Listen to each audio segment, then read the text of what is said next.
Charge sheet ಅನ್ನೋದು ಹೊರಗೆ ಬರೋ ತನಕ ಆ ಚಾರ್ಜ್ ಶೀಟ್ ಅಲ್ಲಿರೋ ಆರೋಪಗಳು ಒಂದು ಅಪರಾಧ ಅಂತ ಡಿಕ್ಲೇರ್ ಆಗೋ ತನಕ ನಾನು ಅಥವಾ ನೀವು ಇಲ್ಲಿ ಕುತ್ಕೊಂಡು ಮೀಡಿಯಾನಲ್ಲಿ ಹಿಂಗ್ ಮಾಡಿದ್ದಾರೆ ಹಿಂಗ್ ಮಾಡಿಲ್ಲ ಅಂತ ಹೇಳೋ ಅಧಿಕಾರನೇ ನಮಗಿಲ್ಲ. ಮೇ ಬಿ ಸ್ವಲ್ಪ ಅವ್ರಿಗೆ ಶಾರ್ಟ್ ಟೆಂಪರ್ ಅಭ್ಯಾಸ ಇದೆ. ಖಂಡಿತವಾಗ್ಲೂ ಅವ್ರ ಕೊಲೆಗಾರರು ಆಗಿರಲ್ಲ, ಅಸಾಧ್ಯ ಅದು. ಕೊಲೆ ಅವ್ರು ಮಾಡಿದಾರಂತ ನೀವು 100 ಸಲ ಹೇಳಿದ್ರು ನಾನು 101 ಸಲ. ಕನ್ನಡ ಇಂಡಸ್ಟ್ರಿ, ನಮ್ಮ ಇಂಡಸ್ಟ್ರಿ ಬಂದು ಒಂದು ತೆಲುಗು ಇಂಡಸ್ಟ್ರಿ ಅಷ್ಟು ದೊಡ್ಡದಲ್ಲ, ಅಥವಾ ಒಂದು ಬಾಲಿವುಡ್ ಇಂಡಸ್ಟ್ರಿ ಅಷ್ಟು ದೊಡ್ಡದಿಲ್ಲ. ಜೊತೆಲಿರೋರಿಂದಾನೇ ಈ ಕೆಲಸ ಮಾಡ್ತಿದೆ. ಖಂಡಿತವಾಗ್ಲು ಗಾಡ್ ಫಾದರ್ ಫಿಗರ್ ಇರೋರು ದರ್ಶನ್ ಸರ್, ಅಂಡ್ ಅವ್ರು ಬೇಗ ರಿಟರ್ನ್ ಬರಬೇಕು ಅಂತ ನನ್ನ ಅನಿಸಿಕೆ. ನಮಸ್ಕಾರ. ಚಂದ್ರವನದ ಗೊಂಬೆ, ಎಷ್ಟೋ ಪಡ್ಡೆ ಹುಡುಗರ ನಿದ್ದೆ ಕದ್ದಂತ ಚೋರಿ ಯಾರು ಅಂತ ಗೊತ್ತಿರಬೇಕು. ಸಂಜನಾ ಗರ್ಲಾನ್ ಅವರು ಬಹಳ ಹಿಂದೆನೆ ತುಂಬಾ ಆರ್ಟ್ ಬ್ಯೂಟಿ ಅಂದ್ರೆ ಕನ್ನಡ ಇಂಡಸ್ಟ್ರಿಯಲ್ಲಿ ಇವ್ರದೇ ಮೊದಲನೇ ಹೆಸರು ಬರ್ತಾ ಇದ್ದು. ಅದು ಗೂಗಲಲ್ಲಿ ಸರ್ಚ್ ಮಾಡಿದ್ರೆ ಅವಾಗಲೇ ಬರುತ್ತೆ, ಎರಡನೇ ಮಾತೇ ಇಲ್ಲ. ಅವ್ರು ಇವತ್ತು ಕೆಲವು ವಿಚಾರಗಳ ಬಗ್ಗೆ, ಅಂದ್ರೆ ಅವರ ವೈಯಕ್ತಿಕ ವಿಚಾರಗಳು ಜೊತೆಗೆ ಇವತ್ತೇನು ಪ್ರಸ್ತುತ ಏನ್ ನಡೀತಾ ಇದೆಯೋ, ಅಂದ್ರೆ ದರ್ಶನ್ ಅವ್ರ ಕೇಸ್ ಇರ್ಬೋದು ಅಥವಾ ಬೇರೆ ಯಾವ್ದಾದ್ರು ಇರ್ಬೋದು, ಅವ್ರ ಜೊತೆಗೆ ಅವರ ಡ್ರಗ್ಸ್ ಕೇಸ್ ಏನಾಯ್ತು ಅನ್ನೋದನ್ನ ಎಕ್ಸ್ಕ್ಲೂಸಿವ್ ಆಗಿ ನಾನು ಇವತ್ತು ನಿಮ್ಗೆ ತಿಳಿಸ್ತಾ ಹೋಗ್ತೀನಿ. ಬನ್ನಿ ಅವ್ರನ್ನ ಕಾರ್ಯಕ್ರಮಕ್ಕೆ ವೆಲ್ಕಮ್ ಮಾಡೋಣ. ಕಾರ್ಯಕ್ರಮಕ್ಕೆ hi, thank you so much. Madam, ಈಗ ಮೊದಲನೇ ವಿಚಾರ ಫಸ್ಟ್ ದರ್ಶನ್ ಅವರೇ ಕೇಳ್ಬಿಡ್ತೀನಿ, ಯಾಕಂದ್ರೆ ಈಗ ಟ್ರೆಂಡ್ ಅಲ್ಲಿ ಇರೋದೇ ಅದು. ಅವ್ರ ವಿಚಾರ ಈಗ ಆಲ್ಮೋಸ್ಟ್ ನೀವು ನೋಡಿರ್ತೀರಾ, ಸುದ್ದಿ ಮಾಧ್ಯಮಗಳಲ್ಲಿ ನೋಡಿರ್ತೀರಾ, ಅವ್ರ ಹೇಳಿಕೆಗಳನ್ನ ಕೇಳಿರ್ತೀರಾ. ಅದ್ರ ಬಗ್ಗೆ ನಿಮ್ಗೆ ಏನು ಅನ್ಸುತ್ತೆ? ಮೊದಲನೇದಾಗಿ ಏನೋ ಒಂದು ನಡೀಲೇಬಾರ್ದಿತ್ತು, ಈ ತರದ್ದು ನಡೆದ್ಬಿಟ್ಟಿದೆ. ಅಂಡ್ ರೇಣುಕಾ ಸ್ವಾಮಿ ಅವರ ಒಂದು ಹೆಂಡತಿಯ ಪರಿಸ್ಥಿತಿ ಆಗಿರ್ಬೋದು, ತಂದೆ ತಾಯಿಯ ಪರಿಸ್ಥಿತಿ ಆಗ್ಬಹುದು, ಅವನ್ನ ನೋಡಿದ್ರೆ ನಿಜಕ್ಕೂ ಕಣ್ಣಲ್ಲಿ ರಕ್ತಾನೇ ಬರುತ್ತೆ. ಅಂಡ್ ಆ ಒಂದು ಮಹಿಳೆಗೆ ಸ್ಟಾರ್ಟಿಂಗೇ ಹೇಳ್ಬಿಡ್ತೀನಿ, ಸರ್ಕಾರದಲ್ಲಿ ನನ್ನ ನಿವೇದನೆ, ಹೆಂಗಾದ್ರೂ ಮಾಡ್ಬಿಟ್ಟು ಆ ಒಂದು ಪ್ರೆಗ್ನೆಂಟ್ ಆಗಿರೋ ಲೇಡಿಗೆ ಅವ್ರ ಪ್ರೆಗ್ನೆನ್ಸಿ ಮುಗ್ದಿದ್ ಕೂಡಲೇ, ಮಗು ಬಂದಿದ್ ಕೂಡಲೇ ಒಂದು ಗವರ್ಮೆಂಟ್ ಅಲ್ಲಿ ದಯವಿಟ್ಟು ಹೆಂಗಾದ್ರೂ ಒಂದು ಕೆಲಸ ಕೊಡಿ. ಒಂದು ತುಂಬಾನೇ ದೊಡ್ಡ ಅಪಘಾತಕ್ಕೆ ಅವರು ವಿಕ್ಟಿಮ್ ಆಗಿದ್ದಾರೆ ಅಂತ ನಾನು ಫಸ್ಟ್ ಅವ್ರನ್ನ ಸಪೋರ್ಟ್ ಮಾಡ್ಲಿಕ್ಕೆ ಇಷ್ಟಪಡ್ತೀನಿ. ಮತ್ತೆ ದರ್ಶನ್ ಅವರು ಮಾಡಿದ್ದಾರೆ ಅಂತ ಒಂದು ಟೀಮ್ ಹೇಳುತ್ತೆ, ಮತ್ತೆ ಇಲ್ಲ ಅವ್ರು ಆ ತರದವರಲ್ಲ ಅಂತ ಹೇಳ್ತಾರೆ. ನೀವು ಬಂದು ಅಲ್ಲಿ ಮೊದಲನೇ ಟೀಮ್, ಅಂದ್ರೆ ಅವ್ರು ಮಾಡಿರಲ್ಲ ಅಂತ ವ್ಯಕ್ತಿತ್ವ ಅಲ್ಲ ಅಂತ ಹೇಳಿ ಸುಮಾರು ಮಾಧ್ಯಮಗಳಿಗೆ ಹೇಳಿಕೆ ಕೊಟ್ಟಿದ್ರು. ಅದ್ರ ನಿಲುವು ಏನು ಮೇಡಮ್ ನಿಮ್ದು? ನೋಡಿ, ದರ್ಶನ್ ಸರ್ ಬಂದು ಒಂದು ಜೆಂಟಲ್ಮೆನ್ ಪರ್ಸನ್, ನನಗೆ ಗೊತ್ತಿರೋ ವ್ಯಕ್ತಿ. ನಾನು ಅರ್ಜುನ್ ಎಂಬ ಸಿನಿಮಾನಲ್ಲಿ ಅವ್ರ ಜೊತೆ ವರ್ಕ್ ಮಾಡಿದ್ದೀನಿ, ಹಲವಾರು ಕಾರ್ಯಕ್ರಮಗಳಲ್ಲಿ ಅವ್ರಿಗೆ ಭೇಟಿಯಾಗಿದ್ದೀನಿ. ಈಸ್ ಎಷ್ಟು ರೆಸ್ಪೆಕ್ಟ್ ಕೊಡ್ತಾರೆ ಲೇಡೀಸ್ಗೆ ಅಂದ್ರೆ, ಅವರು ನನ್ನ ಆಗಿರ್ಬೋದು, ನನ್ನ ಮಮ್ಮಿನ ಆಗಿರ್ಬೋದು, ಸಂಜನಾ ಅಮ್ಮ ಅಂತ, ಸಂಜನಾ ಅಂತಾನೂ ಹೆಸರಿರಲ್ಲ, ಅಮ್ಮ ಚೆನ್ನಾಗಿದ್ದೀರಾ ಅಂತ ಮಾತಾಡೋದು ಗೌರವ. ನಮ್ಮ ಮಮ್ಮಿಗೂ ಚೆನ್ನಾಗಿದ್ದೀರಾ ಅಮ್ಮ, ಆ ಥರಾನೇ ಅಮ್ಮ ಹೇಳ್ಬಿಟ್ಟು ಮಾತಾಡೋರು. ಅಂಡ್ ಹೌದು, ಮೇ ಬಿ ಸ್ವಲ್ಪ ಅವ್ರಿಗೆ ಶಾರ್ಟ್ ಟೆಂಪರ್ ಅಭ್ಯಾಸ ಇದೆ. ನೋಡಿ, ಎಲ್ಲರಿಗೂ ಬೇರೆ ಬೇರೆ ರೀತಿಯ ವೀಕ್ನೆಸ್ ಇರುತ್ತೆ. ಅವ್ರು ಸ್ವಲ್ಪ ಕೋಪದವ್ರು ಆಗಿರ್ಬಹುದು, ಬಟ್ ಖಂಡಿತವಾಗ್ಲೂ ಅವ್ರ ಕೊಲೆಗಾರರು ಆಗಿರಲ್ಲ, ಅಸಾಧ್ಯ ಅದು. ಕೊಲೆ ಅವ್ರು ಮಾಡಿದಾರಂತ ನೀವು 100 ಸಲ ಹೇಳಿದ್ರು ನಾನು 101 ಸಲ. ದರ್ಶನ್ ಸರ್ ಈ ಕೊಲೆನ ಮಾಡಿಲ್ಲ ಅಂತಾನೆ ನಾನು ಹೇಳ್ತೀನಿ. ಬಿಕಾಸ್ ನನ್ನ ಮನ್ಸು ಅದಕ್ಕೆ ಒಪ್ಪಲ್ಲ. ನನ್ನ ಮನ್ಸಲ್ಲಿ ಅವ್ರ ಮೇಲಿರೋ ಆ ಒಂದು ಭಾವನೆ, ರೆಸ್ಪೆಕ್ಟ್, ಅದು ಇಂಪಾಸಿಬಲ್ ಅವರು ಮರ್ಡರ್ ಮಾಡಿರಲ್ಲ. ಬಟ್ ಎಸ್, ನೋಡಿ, ಅವ್ರಿಗೆ ಕೆಲವೊಬ್ರು ಯಾರು ಪರಿಚಯ ಇದ್ದಾರೆ, ಒಬ್ರು ಹೋಗ್ಬಿಟ್ಟು ಅವ್ರ ಮೇಲಿರೋ ಪ್ರೀತಿಗೆ ಇನ್ನೊಬ್ಬರ ಮೇಲೆ ಹಲ್ಲೆ ಮಾಡ್ಬಿಟ್ಟು, ಇದು ಸಣ್ಣ ಪುಟ್ಟ ಹೆದರ್ಸ್ಬಿಟ್ಟು ಯಾರಿಗೂ ಕಳಿಸ್ಬೇಕಾಗಿದ್ದು, ಇದು ಎಲ್ಲೋ ಏನೋ ಆಗ್ಬಿಟ್ಟು ಹಾಳೆ ಆಗೋಗಿದೆ ಕೇಸು ಅಂತ. ಜೊತೆಲಿರೋರಿಂದ ಈ ಕೆಲಸ ನಡೆದಿದೆ, ಜೊತೆಲಿರೋರಿಂದಾನೇ ಈ ಕೆಲಸ ನಡೆದಿದೆ ಖಂಡಿತವಾಗ್ಲೂ. ಆದ್ರೆ ಪೊಲೀಸ್ ತನಿಖೆ ವೇಳೆ ಕೆಲವು ಸಾಕ್ಷಿಗಳು ಹೊರ ಹಾಕಿದ್ದಾರೆ ಮೇಡಮ್ ಅವರು. ಯಾಕಂದ್ರೆ ಆ ಜಾಗದಲ್ಲಿ ಅವರು ಇದ್ರು ಅನ್ನೋ CCTV ಸಿಕ್ಕಿದೆ, ಫುಟೇಜ್ಗಳು ಸಿಕ್ಕಿದೆ, ಜೊತೆಗೆ CDR ರಿಪೋರ್ಟ್ ಸಿಕ್ಕಿದೆ ಅಂತ ಹೇಳಿ ಮೆನ್ಷನ್ ಮಾಡಿದ್ದಾರೆ ಪೊಲೀಸ್ ರಿಪೋರ್ಟ್ ಅಲ್ಲಿ. ನೋಡಿ, ಪೊಲೀಸ್ ರಿಪೋರ್ಟ್ ನನ್ನ ಪ್ರಕಾರ ಇನ್ನ ಹೊರಗೆ ಬಂದಿಲ್ಲ. ಇಲ್ಲ ಮೇಡಮ್, ಬಂದಿದೆ, ರಿಮೈಂಡ್ ರಿಪೋರ್ಟ್ ಅಲ್ಲಿ ಕೊಟ್ಟಿದ್ದಾರೆ ಅದನ್ನ. ಓಕೆ, ಇರಬಹುದು. ಬಟ್ ನಾವು ಅಫಿಷಿಯಲಿ ಇನ್ನ ಈ ಎಂಟೈರ್ ಟೀಮ್ ಆಫ್ ಪೊಲೀಸ್ ಅವರು, ಚಾರ್ಜ್ ಶೀಟ್ ಅನ್ನೋದು ಒಂದು ಅಫಿಷಿಯಲಿ ಅವ್ರಿಗೆ ಬರುತ್ತೆ. ಅದು ಏನೇ ಒಂದು ಮರ್ಡರ್ ಆಗೋದು, ಮರ್ಡರ್ ಕೇಸಲ್ಲಿ ನನಗೆ ಗೊತ್ತಿರೋ ಪ್ರಕಾರ 1 month ಅಲ್ಲಿ ಅವ್ರು ಚಾರ್ಜ್ ಶೀಟ್ ಹಾಕ್ಲೇಬೇಕು. It's a mandatory thing. ಅದಕ್ಕೆ ಅಷ್ಟು ಅರ್ಜೆಂಟಲ್ಲಿ ದಿನಾಗ್ಲೂ ಬೆಳಗ್ಗೆ ಒಂದು ಮಾಜಿರ್ ಅಂದ್ರೆ ಸಾಯಂಕಾಲ ಒಂದು ಮಾಜಿರ್ ಮಾಡ್ತಾ ಇದ್ರು. ಸೊ ಆ ಚಾರ್ಜ್ ಶೀಟ್ ಅನ್ನೋದು ಹೊರಗೆ ಬರೋ ತನಕ, ಆ ಚಾರ್ಜ್ ಶೀಟ್ ಅಲ್ಲಿರೋ ಆರೋಪಗಳು ಒಂದು ಅಪರಾಧ ಅಂತ ಡಿಕ್ಲೇರ್ ಆಗೋ ತನಕ ನಾನು ಅಥವಾ ನೀವು ಇಲ್ಲಿ ಕುತ್ಕೊಂಡು ಮೀಡಿಯಾನಲ್ಲಿ ಹಿಂಗ್ ಮಾಡಿದ್ದಾರೆ ಹಿಂಗ್ ಮಾಡಿಲ್ಲ ಅಂತ ಹೇಳೋ ಅಧಿಕಾರನೇ ನಮಗಿಲ್ಲ. ಖಂಡಿತ, ಯಾಕಂದ್ರೆ ಈ ಆರೋಪಿ ಅಷ್ಟೇ, ಅದಕ್ಕೆ ಅಂತ ಒಂದು ಗೌರವರಹಿತ ನ್ಯಾಯಾಲಯ ಇದೆ, ಮತ್ತೆ ನ್ಯಾಯಾಧೀಶರು ಇದ್ದಾರೆ, ಜಡ್ಜ್ ಸರ್ ಇದ್ದಾರೆ. ಅವ್ರ ಕೆಲಸ ಅವ್ರು ಮಾಡಕ್ ಬಿಡಿ. ನಾವು ಒಂದು ನಂಬಿಕೆನಲ್ಲಿದ್ದೀವಿ. ಇದು ತುಂಬಾ ಕೆಟ್ಟದಾಯ್ತು ರೇಣುಕಾ ಸ್ವಾಮಿ ಅವ್ರ ಜೊತೆ, ಅವ್ರ ಆತ್ಮಕ್ಕೆ ಶಾಂತಿ ಸಿಗ್ಲಿ. ಅವರ ಹೆಂಡತಿಗೆ ಒಂದೊಳ್ಳೆ ಕೆಲಸ ಸಿಗಲಿ, ಅವರ ತಂದೆ ತಾಯಿಗೆ ಇದನ್ನು ಸಹಿಸ್ಕೊಳ್ಳೋ ಶಕ್ತಿ ಆ ಭಗವಂತ ಅವ್ರಿಗೆ ಕೊಡಲಿ. ಬಟ್ ನಮ್ಮ ದರ್ಶನ್ ಸರ್ ಏನಿದಾರೋ ಅವ್ರ ಇಂಡಸ್ಟ್ರಿಗೆ ಆದಷ್ಟು ಬೇಗ ರಿಟರ್ನ್ ಬಂದ್ಬಿಟ್ಟು ಸಿನಿಮಾ ಶೂಟಿಂಗ್ ಜಾಯಿನ್ ಆಗಲಿ ಅಂತ ನಾನು ಕನ್ನಡ ಇಂಡಸ್ಟ್ರಿ ಕುಟುಂಬದಿಂದ ಒಂದು ಇದೇ ಅಭಿಪ್ರಾಯ ಇದೆ. ಬಿಕಾಸ್ ಕನ್ನಡ ಇಂಡಸ್ಟ್ರಿ, ನಮ್ಮ ಇಂಡಸ್ಟ್ರಿ ಬಂದು ಒಂದು ತೆಲುಗು ಇಂಡಸ್ಟ್ರಿ ಅಷ್ಟು ದೊಡ್ಡದಲ್ಲ, ಅಥವಾ ಒಂದು ಬಾಲಿವುಡ್ ಇಂಡಸ್ಟ್ರಿ ಅಷ್ಟು ದೊಡ್ಡದಿಲ್ಲ. ತೆಲುಗು ಇಂಡಸ್ಟ್ರಿಯಲ್ಲಿ 1000 ಜನ ಇದ್ದಾರೆ ಅಂದರೆ ಬಾಲಿವುಡಲ್ಲಿ 5000 ಜನನೇ ಇದ್ದಾರೆ. ಇಲ್ಲಿ ಎಲ್ಲ ನಿರ್ಮಾಪಕರು, ನಿರ್ದೇಶಕರು, ಕಲಾವಿದರು, ಟೆಕ್ನಿಷಿಯನ್ಸು ಅಥವಾ ಹೀರೋಸ್ ಎಲ್ಲ ಸೇರ್ಕೊಂಡು ಒಂದು ಸ್ಪೆಷಲಿ ಹೀರೋಸ್ ಬಂದ್ಬಿಟ್ಟು ಒಂದು 5 or 6 ಸ್ಟ್ರಾಂಗ್ ಮಾರ್ಕೆಟ್ ಹೀರೋಸ್. ಅವರಲ್ಲಿ one of the main most pillar ಅಂತಾನೆ ಹೇಳ್ಬೋದು. ಈಗ ಮೊನ್ನೆ ಅಷ್ಟೇ ಚಿತ್ರರಂಗದಲ್ಲಿ ಒಂದು ಪ್ರಾಬ್ಲಮ್ ಆಗ್ತಾನೆ ಮೇಡಮ್, ಅಂದ್ರೆ ಚಿತ್ರಮಂದಿರಕ್ಕೆ ಜನ ಬರ್ತಾ ಇಲ್ಲ, ಚಿತ್ರಮಂದಿರ ಮಾಲೀಕರೆಲ್ಲ ಈ ತರ ಹಲವಾರು ಚಾಲೆಂಜಸ್ ಅಲ್ಲಿ ಕನ್ನಡ ಇಂಡಸ್ಟ್ರಿ ಇದ್ದಾಗ ಟೆಕ್ನಿಷಿಯನ್ಸ್ ಪರಿಸ್ಥಿತಿ ಏನಾಗೋದು, ಇನ್ನ ಒಂದು 4 ಸಿನಿಮಾಗಳು ಕಮ್ಮಿ ಆಗೋಗುತ್ತೆ ವರ್ಷದಲ್ಲಿ. ನಮ್ಮ ಒಟ್ಟಿಸೆ ನಮ್ಮೊಂದು ಗಾಡ್ ಫಾದರ್ ಫಿಗರ್ ಇರೋರು ದರ್ಶನ್ ಸರ್, ಅಂಡ್ ಬೇಗ ರಿಟರ್ನ್ ಬರಬೇಕು ಅಂತ ನನ್ನ ಅನಿಸಿಕೆ.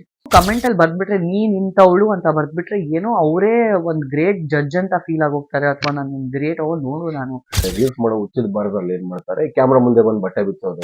ನಿಮ್ ಮನೆ ಕಿಟಕಿ ಒಳಗ್ ಬಂದ್ಬಿಟ್ಟು ನಿಮ್ ಕಣ್ಣೊಳಗೆ ಯಾರು ವಿಡಿಯೋ ಹಾಕ್ತಾ ಇಲ್ಲ, ನೀವೇ ಓಪನ್ ಮಾಡಿದೀರಾ, ನೀವೇ ನೋಡ್ತಾ ಇದ್ದೀರಾ. ಎನಿ ಟ್ರೋಲರ್ ಆಗಿರ್ಬೋದು, ಅದೊಂದು ಟ್ರೋಲಿಂಗ್ ನಾನು ಒಂದು ಮೆಂಟಲಿ ಸ್ಯಾಡಿಸ್ಟ್ ನೇಚರ್ ತರ ನಾನು ನೋಡ್ತೀನಿ. ಬೇರೆಯವ್ರ ಪ್ರಾಬ್ಲಮ್ಸ್ ಅಲ್ಲಿ ಬಿದ್ದು ಅವ್ರನ್ನ ಇನ್ನ ಖಂಡಿಸ್ಬೇಕಂದ್ರೆ ನಾವು ಮನುಷ್ಯರಾಗಿ ಯಾಕೆ ಹುಟ್ಟಿದೀವಿ, ನಾವು ರಾಕ್ಷಸರಾಗಿ ಯಾಕೆ ಹುಟ್ಟಿಲ್ಲ, ನಾವು ಬೀದಿಯಲ್ಲಿರೋ ನಾಯಿ ತರ ಯಾಕೆ ಹುಟ್ಟಿಲ್ಲ. ಮೇಡಮ್ ಅದು ಈಗ ಮತ್ತೆ ಅದು ದರ್ಶನ್ ಅವರ ಸೈಡ್ ಅಲ್ಲಿ ಅದನ್ನ ನೋಡೋದಾಯ್ತು. ಈಗ ರೇಣುಕಾಸ್ವಾಮಿ ಸೈಡ್ ಅಲ್ಲಿ ಕೂಡ ಕೆಲವು ನೆಗೆಟಿವ್ ಕಮೆಂಟ್ಸ್ ಗಳು ಬರ್ತಾ ಇದೆ. ಅಂದ್ರೆ ಆ ವ್ಯಕ್ತಿ ಏನ್ ರೇಣುಕಾಸ್ವಾಮಿ ಸತ್ತೋಗಿದಾನೋ ಅವನು ಪ್ರತಿಯೊಂದು ಅಂದ್ರೆ ಸಿಕ್ಕದ ಹೆಣ್ಮಕ್ಳಿಗೆ ಸೋಷಿಯಲ್ ಮೀಡಿಯಾಗಳಲ್ಲಿ ಕೆಟ್ಟದಾಗಿ ಮೆಸೇಜ್ ಮಾಡ್ತಿದ್ದ ಅಂತ ಹೇಳಿ ಮೊನ್ನೆ ಕೂಡ ಚಿತ್ರರಂಗಸ್ವಾಮಿ ಅವರು ಕೂಡ ಆಪಾದನೆ ಮಾಡಿದ್ದಾರೆ.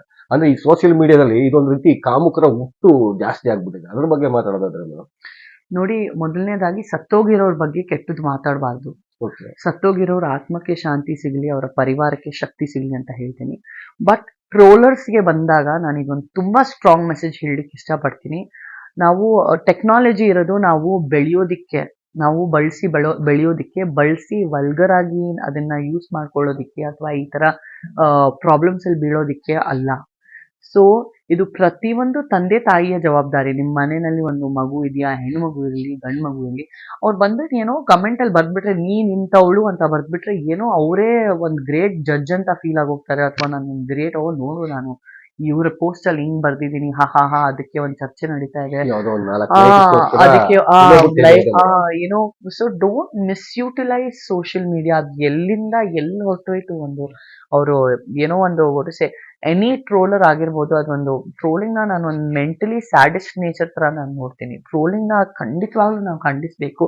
ಪ್ರತಿಯೊಬ್ರು ಪೇರೆಂಟ್ಸು, ಲೇಡೀಸು ಅಥವಾ ಯೂತ್ ಅಲ್ಲಿ ಆಗಿರೋರು ಯಾರ್ಯಾರು ನನ್ನ ಇದು ಮಾತಾಡೋದು ನೋಡ್ತಾ ಇದ್ದೀರೋ, ದಯವಿಟ್ಟು ನೀವು ಟ್ರೋಲಿಂಗ್ ಮಾಡಬೇಡಿ. ಒಂದು ಕೆಟ್ಟದಾಗ ಒಂದು ನೀನ್ ಸ್ಟುಪಿಡ್ ಕಣೆ ಅಂತಾನು ಒಂದು ವಾಟ್ಸಪ್ ಅಲ್ಲಿ ಬರಿಬೇಡಿ. ಬಿಕಾಸ್ ಆ ಸ್ಟುಪಿಡ್ ಎಲ್ಲಿಂದ ಎಲ್ಲಿಗೆ ಹೊರಟೋಗತ್ತೆ ಅಂತ ನಮಗೆ ಗೊತ್ತಿಲ್ಲ. ಯಾವ ಕೆಟ್ಟ ಭಾಷೆಗಳು ಬಳಸಬೇಡಿ, ಯಾರಿಗೂ ಮನ್ಸಿಗೆ ನೋವು ಮಾಡಬೇಡಿ, ನಿಮ್ ಪಾಡಿಗೆ ನೀವಿರಿ. ಕೆಲವು ಕಮೆಂಟ್ಸ್ ಗಳು ಅಂದ್ರೆ ಹೆಣ್ಮಕ್ಳು ಅದೇ ರೀತಿ ನಡ್ಕೊಂತಾರೆ ಅಂತ ಹೆಣ್ಮಕ್ಳಿಗೆ ಇಲ್ಲ, ಹೆಣ್ಮಕ್ಳು ಅವ್ರು ಹೆಂಗಾದ್ರೂ ನಡೆಸ್ಕೊಳ್ಳಿ. ಈಗ ನಾವ್ ಹೆಂಗ್ ನಡಿಬೇಕು, ನಾವ್ ಏನ್ ಬಟ್ಟೆ ಹಾಕ್ಬೇಕು, ನಾವ್ ಏನ್ ಸಿನಿಮಾ ಮಾಡ್ಬೇಕು, ಅಥವಾ ಯಾರಾದ್ರೂ ಹೆಂಗ್ ಆಫೀಸಿಗೆ ಹೋಗ್ಬೇಕು, ಏನ್ ಟೈಮಿಂಗ್ ಮನೆಗೆ ರಿಟರ್ನ್ ಬರ್ಬೇಕು, ಅದು ಯಾರು ಹೇಳೋ ಅಧಿಕಾರ ಇಲ್ಲ. ಅವ್ರವ್ರ ಮನೆಯಲ್ಲಿ ಅವ್ರವ್ರ ತಂದೆ ತಾಯಿಗಳಿದ್ದಾರೆ, ಅವ್ರವ್ರ ಹಸ್ಬೆಂಡ್ ಇದ್ದಾರೆ, ಅವರಿಗೆ ಸ್ಯಾಟಿಸ್ಫ್ಯಾಕ್ಷನ್ ಆಗಿ ನಡೆಸ್ಕೊಂಡ್ರೆ ಇಟ್ಸ್ ಮೋರ್ ದನ್ ಇನಫ್. ಅಂದ್ರೆ ಅವರು ವೈಯಕ್ತಿಕವಾಗಿ ಪರ್ಸನಲ್ ಆಗಿ ನೀವು ಯಾರ ಮೇಲೂ ಒಂದು ಕಮೆಂಟ್ ಮಾಡೋ ಅಧಿಕಾರ ಯಾರಿಗೂ ಇಲ್ಲ. ಕೆಲವು ದಿನಗಳಲ್ಲಿ ಹೆಂಗಾಗಿದೆ ಅಂದ್ರೆ ಮೇಡಮ್, ಈಗ ಇನ್ಸ್ಟಾಗ್ರಾಮ್ ಅಲ್ಲಿ ತಗೊಂಡ್ಬೋದು, ಫೇಸ್ಬುಕ್ ಅಲ್ಲಿ ರೀಲ್ಸ್ ಮಾಡೋ ಹುಚ್ಚಿದ ಬಾರದಲ್ಲಿ ಏನ್ ಮಾಡ್ತಾರೆ, ಕ್ಯಾಮ್ರಾ ಮುಂದೆ ಬಂದು ಬಟ್ಟೆ ಬಿಚ್ಚೋದು, ಆತರ ಈ ತರ ಎಲ್ಲ ಮಾಡಿದಾಗ ಇರಿಟೇಟ್ ಆಗಿ ಟ್ರೋಲ್ ಅವ್ರು ಮಾಡ್ಲೇಬೇಕಲ್ಲ ಮೇಡಮ್. ಅವಾಗ ಟ್ರೋಲ್ ಮಾಡೇ ಮಾಡ್ತಾರೆ. ಇಲ್ಲ ನೋಡಿ, ಇವ್ರೆ ಸಂದೇಶ ಸಿಗುತ್ತೆ ಅದರಿಂದ. ನೋಡಿ, ಇವ್ರೆ ನಮ್ಮನೆ ಮಕ್ಳಿದಾರೆ, ನಮ್ಮನೆ ಮಕ್ಳು ಯಾರು ಆತರ ಟ್ರೋಲ್ ಎಲ್ಲ ಮಾಡಲ್ಲ. ನಾವು ಅಷ್ಟು ಸ್ಟ್ರಾಂಗ್ ಆಗಿ ಅವ್ರು ಚಿಕ್ಕವರಿದ್ದಾಗಲೇ ನೋಡ್ ಮಗನೇ ಇದು ಕೆಟ್ಟದು, ಇದು ಸರಿ ಅಂತ ನಾವು ಅವ್ರಿಗೆ ಹೇಳ್ಕೊಟ್ಟು, ಅವ್ರಿಗೆ ಪರಂಪರೆಗಳು ಹೇಳ್ಕೊಟ್ಟಿದೀವಿ, ಅವ್ರಿಗೆ ಹೇಗ್ ನಡೆಸ್ಕೊಬೇಕು ಸೊಸೈಟಿನಲ್ಲಿ ಅಂತ ಖಂಡಿತವಾಗ್ಲೂ ಹೇಳ್ಕೊಟ್ಟಿದೀವಿ. ಸೊ ಅದ್ರ ಪ್ರಕಾರನೇ ನೀವು ನಡೆದ್ರೆ ದರ್ ಇಸ್ ಒಂದ್ ಮನ್ಸಿಗೂ ತೃಪ್ತಿ ಇರುತ್ತೆ. ನೀನ್ ಟ್ರೋಲ್ ಮಾಡ್ಬಿಟ್ಟು ಮತ್ತೆ ನಾವು ಮನುಷ್ಯರಾಗಿ ಯಾಕೆ ಹುಟ್ಟಿದೀವಿ? ನಮ್ಮಲ್ಲಿ ಸಂಸ್ಕೃತಿ ಇಲ್ಲ, ನಮ್ಮಲ್ಲಿ ಮಾನವೀಯತೆ ಇಲ್ಲ, ನಮ್ಮಲ್ಲಿ ಪರಂಪರೆ ಇಲ್ಲ, ನಮ್ಮಲ್ಲಿ ಏನೋ ಒಂದು ದೊಡ್ಡ ಗುಣ ಇಲ್ಲ. ನಮ್ಗೆ ಬರೀ ಬೇರೆಯವ್ರ ಪ್ರಾಬ್ಲಮ್ಸ್ ಅಲ್ಲಿ ಬಿದ್ದು ಅವ್ರನ್ನ ಇನ್ನ ಖಂಡಿಸ್ಬೇಕಂದ್ರೆ ನಾವು ಮನುಷ್ಯರಾಗಿ ಯಾಕೆ ಹುಟ್ಟಿದೀವಿ? ನಾವು ರಾಕ್ಷಸರಾಗಿ ಯಾಕೆ ಹುಟ್ಟಿಲ್ಲ? ನಾವು ಬೀದಿಯಲ್ಲಿರೋ ನಾಯಿ ತರ ಯಾಕೆ ಹುಟ್ಟಿಲ್ಲ? ಅಂದ್ರೆ ಈಗ ಟ್ರೋಲ್ ಮಾಡೋದು ಖಂಡಿಸ್ಲೇಬೇಕು. ಖಂಡಿಸ್ಲೇಬೇಕು. ಹೆಣ್ಮಕ್ಳು ಏನೇ ಟ್ರೋಲ್ ಮಾಡಿದ್ರು ಅಲ್ಲ, ಟ್ರೋಲ್ ತುಂಬಾ ದೊಡ್ಡ ಪ್ರಾಬ್ಲಮ್ ಇದೆ. I'm telling you, why do you want write wrong in comment section? YouTube ಅಲ್ಲೇ ಯಾಕೆ ಹೌದು. ಕೆಳಗೆ ಬರೀತೀರಾ? ಯಾಕಂದ್ರೆ ನೀವು ಬರ್ದು ಏನ್ ಈಗ ಸ್ಯಾಟಿಸ್ಫ್ಯಾಕ್ಷನ್? ಇನ್ನೊಂದು ಏನಾಗಿದೆ ಗೊತ್ತಾ ಮೇಡಮ್, ಅಲ್ಲಿ ಕಮ್ಯುನಿಟಿ ಗೈಡ್ಲೈನ್ಸ್ ಅಂತ ಇದೆ ಮೇಡಮ್ ಯೂಟ್ಯೂಬ್ ಅಲ್ಲಿ. ಆ ಕಮ್ಯುನಿಟಿ ಗೈಡ್ಲೈನ್ಸ್ ಪ್ರಕಾರ ಆಕ್ಚುಲಿ ಇದು ಇಲ್ಲ, Facebook ಅಲ್ಲಿ ಕೂಡ ಕಮ್ಯುನಿಟಿ ಇದೆ. ಗೈಡ್ಲೈನ್ಸ್ ಎಷ್ಟಂತ ಎಫೆಕ್ಟಿವ್ ಆಗಿ ವರ್ಕ್ ಮತ್ತೆ ಆಗುತ್ತೆ. work ಆಗ್ತಾ ಇದೆ. ಅದನ್ನ ಇನ್ನೂ build ಮಾಡ್ಬೋದಲ್ವಾ ಈಗ ಸರ್ಕಾರ? ನಮಗೆ ಪ್ರಾಬ್ಲಮ್ ಆದ್ರೆ ನಾವು ಪೊಲೀಸವ್ರ ಹತ್ರ ಹೋಗ್ಬಿಟ್ಟು ನಮ್ಗೆ ಈ ತರ ನಡೆದಿದೆ ಅಂತ ನಾವು ಹೇಳ್ತೀವಿ, ಪೊಲೀಸವ್ರು ಸಾಲ್ವ್ ಮಾಡ್ತಾರೆ. ನಾವೇ ಪೊಲೀಸ್ ತರ ಯಾಕೆ ಯೋಚನೆ ಮಾಡಬಾರ್ದು? ನಾನು ಇದು ಮಾಡ್ಲೇಬಾರ್ದು, ಮಾಡೋರು ನಾನು ನಿಲ್ಲಿಸ್ಬೇಕು, ಬುದ್ಧಿ ಹೇಳ್ಬೇಕು, ಇಲ್ಲ ಮಗನೇ ಇದು ನೀನ್ ಮಾಡ್ತಾ ಇರೋದು ತಪ್ಪು, ಇದು ನೀನ್ ಮಾಡ್ಲೇಬಾರ್ದು. ಅದು ನಮ್ಮ ಸೋಷಿಯಲ್ ರೆಸ್ಪಾನ್ಸಿಬಿಲಿಟಿನ ನಾವು ಎಲ್ಲಾ ಕಡೆಗೂ ಹಂಚ್ಕೊಂಡ್ರೆ, ಅದಕ್ಕೆ ನಾನು ನಿಮ್ಮ ವೇದಿಕೆ ಮೂಲಕನೂ ರಿಕ್ವೆಸ್ಟ್ ಮಾಡ್ತಾ ಇದ್ದೀನಿ. ಟ್ರೋಲಿಂಗ್ ಅನ್ನೋದು, ಕೆಟ್ಟ ಕಾಮೆಂಟ್ ಬರೆಯೋದು ಇನ್ಸ್ಟಾಗ್ರಾಮ್ ಅಲ್ಲಿ, ಫೇಸ್ಬುಕ್ ಅಲ್ಲಿ, ಯೂಟ್ಯೂಬ್ ಅಲ್ಲಿ ಖಂಡಿಸಿ. ನಿಮ್ಗೆ ಇಷ್ಟ ಆಗ್ತಾ ಇಲ್ವಾ ಅನ್ಫಾಲೋ ಮಾಡ್ರಿ. ನಿಮ್ ಮನೆಗ್ ಬಂದ್ಬಿಟ್ಟು ಬ್ಲಾಕ್ ಮಾಡೋ ಅವಶ್ಯಕತೆ ಇದೆ. ಅನ್ಫಾಲೋ ಮಾಡಿ, ಬ್ಲಾಕ್ ಮಾಡಿ.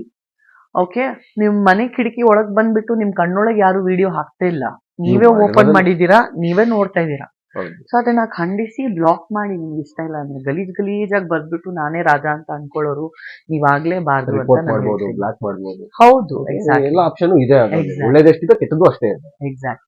ಯಾರಾದ್ರೂ ಮನೆಯಿಂದ ಆಚೆ ಹೋದ್ರೆ ಹತ್ರ camera zoom in zoom out ಮಾಡೋದು, ಕಾರ್ ಮೇಲೆ ಬೀಳೋದು, ಕಂಪ್ಲೀಟ್ ಸಂಪೂರ್ಣ ಮನೆ ಚೆಕಿಂಗ್ ಮಾಡಿದ್ರು. ಅವ್ರಿಗೆ ಒಂದು ಸಿಗರೇಟು ಸಿಕ್ಕಿಲ್ಲ, ಒಂದು ಬಿಯರ್ ಬಾಟ್ಲು ಸಿಕ್ಕಿಲ್ಲ. ಸಾಮ್ರಾಜ್ಯದಲ್ಲಿ ಕುತ್ಕೊಂಡಿದ್ ನನ್ನ 4-5 ಸಿನಿಮಾ ಮಾಡ್ತಾ ಇರೋ ನನ್ನ ಎತ್ತು ಎಳ್ದು ಬೀದಿಗೆ ಎಳ್ದು ಬೀಳ್ಸಿ ಚಚ್ಚಾಕೋ ತನಕ ಅವ್ನು ನನ್ನ ಬಿಟ್ಟಿಲ್ಲ. ಕೇಸು ಫಾಲ್ಸ್ ಕೇಸ್ ಅಂತ ಡಿಕ್ಲೇರ್ ಆಗಿ ನಾನು ಹೈಕೋರ್ಟ್ ಇಂದ ಕ್ಲೀನ್ ಚಿಟ್ ಸಿಕ್ಕಿದೆ. ಕ್ವಾಶೇ ಆಗೋಗಿದೆ ಆ ಕೇಸು. ಯಾರಾದ್ರೂ ಒಬ್ರು ಬಿದ್ರೆ ಅವ್ನ್ ಜಾರಿ ಬಿದ್ರೆ ಅವನ್ನ ಹೇಗೆ ಕಲ್ಲು ಹಾಕಿ ಕೊಲೆ ಮಾಡ್ಬಿಡೋದು ಆ ಕಲ್ಲುಗಳ ಜೊತೆ ಅಂತಾನೆ ಜನ ಬರ್ತಾರೆ. ಕೆಲವು ಮಾಧ್ಯಮಗಳು ನೀವು ಒಂದು ಡ್ರಗ್ಸ್ ವಿಚಾರಕ್ಕೆ ತಗಲಾಕೊಂಡಾಗಲೂ ಕೂಡ ಬಹಳ ಒಂದು ವಿಭಿನ್ನವಾಗಿ ಸುದ್ದಿಗಳು ಮಾಡೋದು. ಅದೇ ರೀತಿಗೆ ದರ್ಶನ್ ಅವರ ಮೇಲೂ ಕೂಡ ಹಳೆ ಕೇಸ್ಗಳು ಯಾವ್ದಾವ್ದೋ ಇನ್ನೊಂದು ಹಂಗ್ ನಡೆದಿತ್ತಂತೆ, ಇದು ಹೀಗೆ ನಡೆದಿತ್ತಂತೆ, ದರ್ಶನ್ ಅವರು ಅವ್ರು ಹೊಡೆದಿರಂತೆ, ಇವ್ರು ಹೊಡೆದಿರಂತೆ, ಊಹಾಪೋಹಗಳ ಒಂದು ಗುಂಪೆ ಉಟ್ಕೊಂಡ್ಬಿಟ್ಟಿದೆ. ಅಂದ್ರೆ ಕಥೆಗಳು ಸಿಕ್ಕಾಪಟ್ಟೆ ಸೃಷ್ಟಿ ಆಗ್ತಿದೆ. ಈ ನಿಮ್ಮ ವಿಚಾರದಲ್ಲೂ ಹಿಂಗೆ ಆಗಿತ್ತಾ ಅಂತ ಮೇಡಮ್? ನನ್ನ ವಿಚಾರದಲ್ಲಿ ಖಂಡಿತವಾಗ್ಲೂ ಹಂಗೆ ಆಗಿತ್ತು. ನನ್ನ ಮನೆಯಿಂದ ಫುಲ್ ಮನೆ ಚೆಕಿಂಗ್ ಮಾಡಿದ್ರು, ಕಂಪ್ಲೀಟ್ ಸಂಪೂರ್ಣ ಮನೆ ಚೆಕಿಂಗ್ ಮಾಡಿದ್ರು. ಅವ್ರಿಗೆ ಒಂದು ಸಿಗರೇಟು ಸಿಕ್ಕಿಲ್ಲ, ಒಂದು ಬಿಯರ್ ಬಾಟ್ಲು ಸಿಕ್ಕಿಲ್ಲ. ಬಿಕಾಸ್ ನಮ್ಮ ಮನೆಯಲ್ಲಿ ನಮ್ಮ ಅಂತ ಅಭ್ಯಾಸಗಳು ಯಾರಿಗೂ ಇವೇ ಇಲ್ಲ, ಇಟ್ಕೊಂಡು ಇಲ್ಲ. ಅಲ್ಲಿಗೆ ಮುಗೀತು. ಬನ್ನಿ ವಿಚಾರಣೆಗೆ ಹೋಗೋಣ ಅಂತ ನನಗೆ ಕರ್ಕೊಂಡಿದ್ರು. ಮತ್ತೆ ವಿಚಾರಣೆಗೆ ಹೋದವರು ಏನೇನೋ ಕ್ವೆಶನ್ಸ್ ಕೇಳ್ತಾ ಇದಾರೆ. ನನಗೆ ಕ್ವೆಶನ್ಸೇ ಅರ್ಥ ಆಗ್ತಿಲ್ಲ. ನನಗೆ ಬಿಟ್ಬಿಡಿ ಸರ್, ಅದು ನಿಮ್ಮ ಕ್ವೆಶನ್ಸು ನೀವು ಸಾಲ್ವ್ ಮಾಡ್ಕೊಳ್ಳಿ, ನಾನು ಮನೆಗೆ ಹೋಗ್ಬೇಕು. ನನಗೆ ತುಂಬಾ ಮೀಡಿಯಾ, ನನಗೆ 1 week ಇಂದ ಹ್ಯಾರಸ್ಮೆಂಟ್ ಇದೆ. ನನಗೆ ತುಂಬಾ ಆತ್ಮೀಯ ಪರಿಚಯ ಇದ್ದವನು. ಅವನ್ನ ನಾನು ಏನ್ ತಪ್ಪು ಮಾಡಿದೆ ಅಂದ್ರೆ, ರಾಕಿ ಬ್ರದರ್ ಅಂತ ನಾನು ತುಂಬಾ ಮನೆಯಲ್ಲಿ ಸೇರಿಸ್ಕೊಂಡ್ಬಿಟ್ಟೆ. ಅಣ್ಣ ತಮ್ಮ ತರನೇ ನಾನು ತುಂಬಾ ಅಂದ್ರೆ ಮನ್ಸು ಹಚ್ಕೊಂಡ್ಬಿಟ್ಟಿದೆ, ಹೃದಯನೂ ಹಂಚ್ಕೊಂಡ್ಬಿಟ್ಟಿದೆ.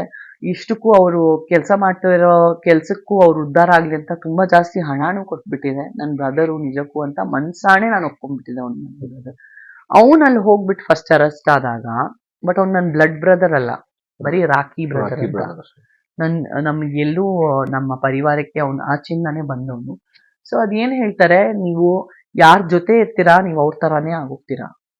ಸಾಮ್ರಾಜ್ಯದಲ್ಲಿ ಕುತ್ಕೊಂಡಿದ್ ನನ್ನ 4-5 ಸಿನಿಮಾ ಮಾಡ್ತಾ ಇರೋ ನನ್ನ ಎತ್ತು ಎಳ್ದು ಬೀದಿಗೆ ಎಳ್ದು ಬೀಳ್ಸಿ ಚಚ್ಚಾಕೋ ತನಕ ಅವ್ನು ನನ್ನ ಬಿಟ್ಟಿಲ್ಲ. ಅವರಿಂದಾನೇ ನಿಮ್ಗೆ ಗೊತ್ತಾಯ್ತು? ಅವರಿಂದಾನೆ. ಅಲ್ಲ, ಅವ್ರ ಬಾಯಿ ಮಾತಲ್ಲಿ ಈ ಸಂಜನಾ ಇನ್ವಾಲ್ವ್ಮೆಂಟು ಡ್ರಗ್ ಕೇಸಲ್ಲಿದೆ ಅಂತ ಸುಮ್ಮನೆ ಬಾಯಿ ಮಾತಲ್ಲಿ ಹೇಳಿದಾನೆ. ಆ ಆಧಾರದ ಮೇಲೆ ನನಗೆ ಮನೇಲಿ ಬಂದು ಕರ್ಕೊಂಡು ಹೋಗಿದ್ದಾರೆ. ಸೊ ನಾವು ಯಾರ ಜೊತೆ ಇರ್ತೀವೋ ಅವ್ರು ನಮ್ಮ ಸ್ಟೇಟಸ್ಗೂ ಬರ್ತಾರೆ, ನಮ್ಮನ್ನ ಬಳಸ್ಕೊಂತಾರೆ. ನಮ್ಮ ಮನೆಯಲ್ಲಿರೋ ನಾನು ತಿಂದಿದ್ದ ತಟ್ಟೆನಲ್ಲೇ ನಾನು ಅವನಿಗೂ ತಿನ್ಸಿದ್ದೀನಿ. ಏನಾಯ್ತು ಮೇಡಮ್ ಆ ಕೇಸ್? ಕಂಪ್ಲೀಟ್ ಆಗಿ ಕೇಸು ಫಾಲ್ಸ್ ಕೇಸ್ ಅಂತ ಡಿಕ್ಲೇರ್ ಆಗಿ ನಾನು ಹೈಕೋರ್ಟ್ ಇಂದ ಕ್ಲೀನ್ ಚಿಟ್ ಸಿಕ್ಕಿದೆ. ಕ್ವಾಶೇ ಆಗೋಗಿದೆ ಆ ಕೇಸು. ಅಂಡ್ ಈಗ ನೋಡಿ, ಅದು ಕೇಸ್ ಆದಾಗ 3 ತಿಂಗಳು ಪಡ್ತಾಡ್ತಾ ಇದ್ರು. ಹೇಗೀಗ ದರ್ಶನ್ ಸರ್ದು ಪ್ರತಿ 1 ಸೆಕೆಂಡು ಏನ್ ಮ್ಯಾಟರ್ ಇದೆಯೋ ಮ್ಯಾಟರ್ ಇಲ್ವೋ, ಪೊಲೀಸ್ ಸ್ಟೇಟ್ಮೆಂಟ್ ಇಲ್ಲ ಅಂದ್ರು ಅವರು ಕಸ್ಟಡಿಗೆ ನಲ್ಲಿ ಅವರು ಬಿರಿಯಾನಿ ನಾನು ನೋಡಿದ್ದೆ. ಅವ್ರ ಮನೆಯಲ್ಲೇ ಪಾರ್ಟಿ ನಡೀತಾ ಇತ್ತಂತೆ, ಅಕ್ಕಪಕ್ಕದ ಮನೆಯವ್ರಿಗೆ ನೋಡಿ. ಇವ್ರೆ ರೋಡಿಗೆ ಹೋಗಿ ಕೆಳಗೆ ಈ ಕಮ್ಯುನಿಟಿ ನೋಡಿ ಪಾರ್ಟಿ ಇದೇನ್ ಫಾರ್ಮ್ ಹೌಸ್, 1 3 ಎಕರೆ ಫಾರ್ಮ್ ಹೌಸ್, ಒಂದ್ ಮನೆ ಅಪಾರ್ಟ್ಮೆಂಟ್ಸ್ ಅಲ್ಲಿ ಇದೀವಿ. ಮೇಲೆ ಕೆಳಗೆ ಹಿಂದೆ ಮುಂದೆ ಚಿಕ್ಕ ಮಕ್ಕಳು ಪರಿವಾರಗಳು ವಾಸ ಮಾಡ್ತಾ ಇದ್ವಿ. ಪಾರ್ಟಿ ಮಾಡ್ತಾ ಎಲ್ ಮಾಡ್ತೀವಿ ಪಾರ್ಟಿ? ಎಲ್ ಮಾಡ್ತೀವಿ ಸುದ್ದಿಗಳು ಬರ್ತಾ ಇತ್ತಲ್ಲ? ಅದೇ ಪಾರ್ಟಿ ಮಾಡಕ್ ಇಲ್ಲಿ ಸ್ಥಳಾನೇ ಇಲ್ಲ, ಜಾಗಾನೇ ಇಲ್ಲ. In the heart of the city, claustrophobic ಜನರ ಮಧ್ಯದಲ್ಲಿ ನನ್ನ ಅಪಾರ್ಟ್ಮೆಂಟ್ ಅಲ್ಲಿ ಇಂದಿರಾನಗರಲ್ಲಿ ಇರೋದು. ಯಾರಿಗೂ ಡಿಸ್ಟರ್ಬ್ ಇಲ್ಲ, ಯಾರಿಗೂ. ಬಟ್ ಏನಾಗತ್ತಂದ್ರೆ ಯಾರಾದ್ರೂ ಒಬ್ರು ಬಿದ್ರೆ ಅವ್ನ್ ಜಾರಿ ಬಿದ್ರೆ ಅವ್ನ ಹೇಗೆ ಕಲ್ಲು ಹಾಕಿ ಕೊಲೆ ಮಾಡ್ಬಿಡೋದು ಆ ಕಲ್ಲುಗಳ ಜೊತೆ ಅಂತಾನೆ ಜನ ಬರ್ತಾರೆ. ಅಂದ್ರೆ ಈಗ ಎಸ್ಪೆಷಲಿ ಮಾಧ್ಯಮಗಳ ಬಗ್ಗೆ ನಿಮ್ಮಲ್ಲಿ ಮೇಡಮ್, ಯಾಕಂದ್ರೆ ಕೆಲವು ಮಾಧ್ಯಮಗಳ ಜೊತೆ ಮಾತ್ರ ಚಕಮಕಿ ನಡೆದಿತ್ತು ನಿಮ್ದು. ಇನ್ನ ನನಗೆ ಆಕ್ಚುಲಿ ನನಗೆ ಬೆಳೆಸಿರೋರೇ ಮಾಧ್ಯಮದವರು. ಆಕ್ಚುಲಿ ಸಂಜನಾ ಗಲ್ರಾಣಿ ಒಂದ್ ಸಿನಿಮಾ ಮಾಡಿ ಬಂದಿ ಹುಡುಗಿ ಆಗಿದ್ರೆ ಇಲ್ಲಿ ಚಿಕ್ಕ ಪರಿವಾರದವ್ರು ನನಗೆ ಬೆಳೆಸಿರೋರೇ ಮಾಧ್ಯಮದವರು. ಬಟ್ ಏನಾಗುತ್ತೆ, ಕೊಳೆನಲ್ಲಿ 1-2 ಮೀನ್ ಗಲೀಜಾಗಿದ್ರೆ ಇಡೀ ಕೊಳೆ ಗಲೀಜ್ ಅಂತ ನಾವು ಹೇಳಬಾರ್ದು. ರೈಟ್. ಸೊ ಮಾಧ್ಯಮದವ್ರೆ ನನಗೆ ಕೈ ಹಿಡಿದು ಒಂದು ಮಿಡಿಲ್ ಕ್ಲಾಸ್ ಸ್ಮಾಲ್ ಫ್ಯಾಮಿಲಿನ ಬಂದಿದ್ದ ಹುಡುಗಿನ ಇಷ್ಟ ಹತ್ತಿರಕ್ಕೆ ಬೆಳೆಸಿರೋರೆ ಅವರು. ಬಟ್ ಒಬ್ರು ಇಬ್ರು ತುಂಬಾ ಹ್ಯಾರಸ್ ಮಾಡ್ಬಿಟ್ರು ಇವ್ರೆ. ಅಂದ್ರೆ ಎಂತ ಊಹೆ ರೂಮರ್ಸ್, ಏನು ರೆಮಿಡಿ, ಏನು ಪ್ರೂಫ್ ಇಲ್ಲದೆ. ಅಂದ್ರೆ ಪ್ಲಸ್ ಅವ್ರಿಗೆ ಅಡ್ವಾಂಟೇಜ್ ಏನಿತ್ತು ಅಂದ್ರೆ, ಸಂಜನಾ ಅನ್ನೋರು ಈಗ ಪೊಲೀಸ್ ಕಸ್ಟಡಿನಲ್ಲಿದ್ದಾರೆ, ನನ್ನ ಮೊಬೈಲ್ ಅನ್ನೋದು ಜಪ್ತಾಗಿದೆ, ಮನೆಯಲ್ಲಿ ಯಾರು ಮಾತಾಡೋರಿಲ್ಲ, ತಂದೆ ತಾಯಿ ಹೋಮ್ಲಿ ಜನ, ಸಿಂಪಲ್ ಜನ, ಅವರಿಗೆ ಮಾಧ್ಯಮದಲ್ಲಿ ಮಾತಾಡಕ್ಕಾಗಲ್ಲ, ಮಗಳು ಅರೆಸ್ಟ್ ಆಗಿದ್ದಾಳೆ. ಸೊ ಅಂಥದ್ದಲ್ಲಿ ಯಾರು ನಿಂತು ಮಾತಾಡ್ತಾರೆ? ಬಂದು ಇಲ್ಲಿ ಮನೆ ಹತ್ರ ಬರೋದು, ಇಲ್ಲ ಮನೆ ಹತ್ರ ಬರೋದು, ಅಥವಾ ಗಾಡಿ ಹಾಕೊಂಡು ನಿಂತ್ಕೊಳ್ಳೋದು, ಅಥವಾ ಯಾರಾದ್ರೂ ಮನೆಯಿಂದ ಆಚೆ ಹೋದ್ರ ಹತ್ರ ಕ್ಯಾಮ್ರಾ ಜೂಮ್ ಔಟ್ ಮಾಡೋದು, ಕಾರ್ ಮೇಲೆ ಬೀಳೋದು. ನಮ್ಗೆ ಮನೆಯಿಂದ ಆಚೆ ಹೋಗ್ಬಿಟ್ಟು ಒಳಗ್ ಬರ್ಲಿಕ್ಕೂ ಸಾಧ್ಯ ಇರ್ತಿರ್ಲಿಲ್ಲ. ಜಾಮ್ಗಳಾಗೋದು ಕೆಳಗೆ. ಪರ್ಸನಲ್ ಲೈಫ್ ನ ಬೀದಿಗೆ ತಗೊಂಡ್ಬರೋದು. ನಾನ್ ಕೆಳಗ್ ಹೋಗ್ಬೇಕಂದ್ರೆ ಬೇರೆಯವ್ರ, ನಾನ್ ಸಪೋಸ್ ನಿಮ್ ಮನೆಗ್ ಬರ್ಬೇಕಂದ್ರೆ ನನ್ ಮನೆಯಿಂದ ನಿಮ್ ಮನೆ ತನಕ ನನ್ನ ಅಟ್ಟಿಸ್ಕೊಂಡ್ ಬರೋದು. ಏನ್ ಮಾಡ್ತಾ ಇದಾರೆ, ಒಂದ್ ಪ್ರೈವಸಿ ಇಲ್ಲ. ಇಂಥದಲ್ಲಿ ಈಗ ಮೀಡಿಯಾ ಸ್ಟೇ ತಗೊಳ್ದೆ ಬೇರೆ ಏನು ಪರಿಸ್ಥಿತಿ ಇಲ್ದಿಲ್ಲ. ಸ್ಟೇ ತಂದ್ರಿ.